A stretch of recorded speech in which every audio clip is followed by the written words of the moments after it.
it is partly the breadth of practice that public historians engage in that defies containerization in any way. I think it's not a neat package, but I think that is actually a good thing.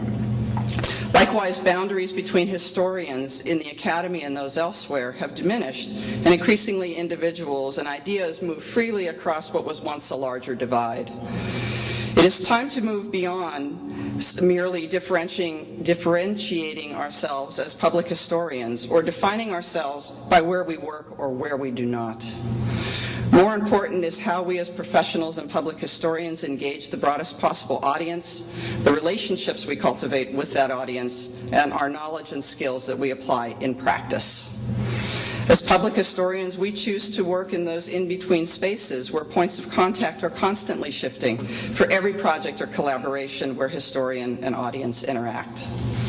And however you might seek to define public history, clearly the core concept of public engagement by historians has taken root and thrived as an increasing number of students gravitate toward public history. You've seen them swell our ranks at our annual meeting. Not all scholarly organizations are seeing that increased participation by the millennial generation. So let me tell you a little bit about them and why I think that is occurring. Millennials, those under 30 years of age, are technologically connected and philosophically embrace principles of accountability and action. They seek out civic engagement, hands-on involvement, and volunteerism at higher rates than the Gen X and Boomer generations that preceded them. Idealistic? Perhaps. Realistic? Well, maybe that comes later. But I'm convinced that it is this yearning to become actively involved in community that's driving new cohorts of students into public history, and it is certainly they who will lead NCPH and public history into the future.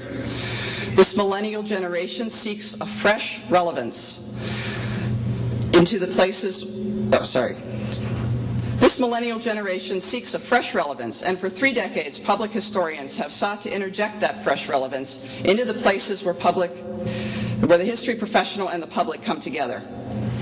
Public historians have led the way in demonstrating the relevance of history in the partnerships we forge, audiences we reach out to, and the issues and processes that we navigate along the way. In the outward-facing nature of our work, public historians have by necessity and choice become bridge builders, cultivating collaborative scholarship opportunities.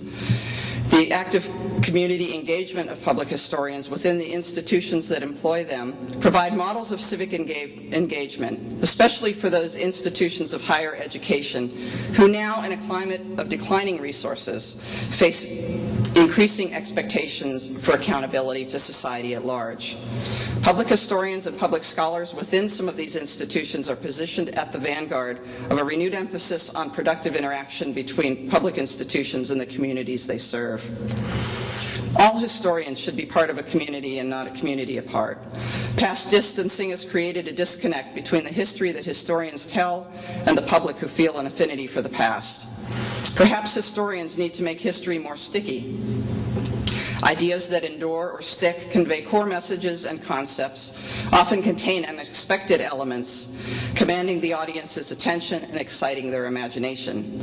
They offer information people can relate to in their own experience, are credible, often conveyed through stories, and they are emotional, delivering the message of why this is important.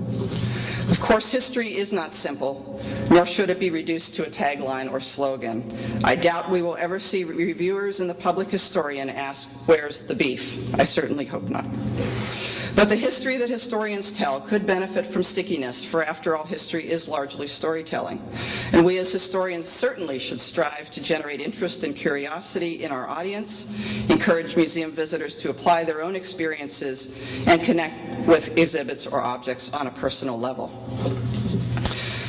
Our audience members and museum visitors are in fact consumers. They choose to enter our space and consider what is offered there. We must acknowledge and respect that they bring their own understanding and beliefs with them. They also arrive with a desire for respect and recognition and an expectation that their museum experience be communicated in ways that are personally relevant, memorable, meaningful, emotional, sensory, and increasingly experiential. Historians and curators need to take into account all of these expectations if indeed we are going to offer concepts and interpretations and exhibits that stick. Thoughtful interpretation should include opportunities for visitors to consider new ideas or different ways about exploring familiar ones as well.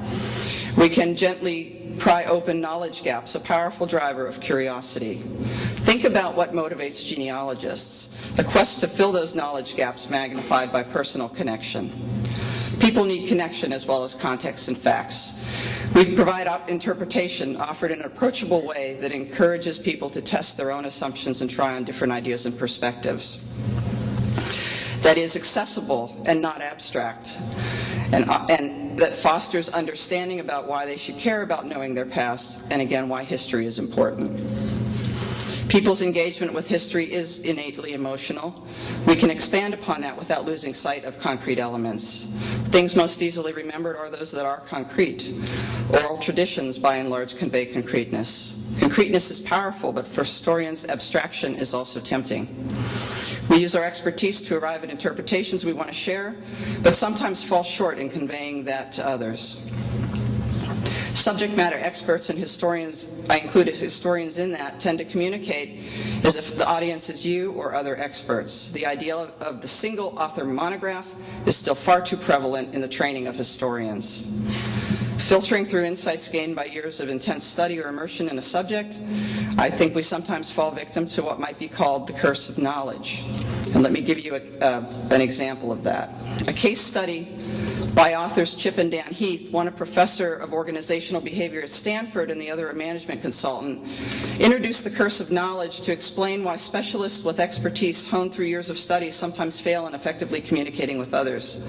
Their example is a manufacturing company that designs and builds complex industrial machinery.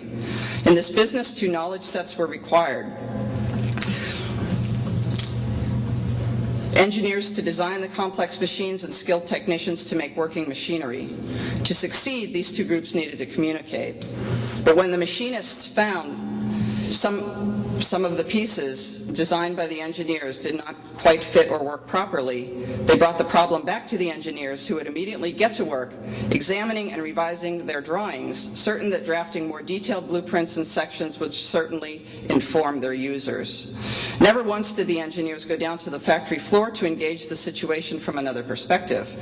The engineers suffered from the curse of knowledge, relying on their training, knowledge, attention to detail, and abstraction.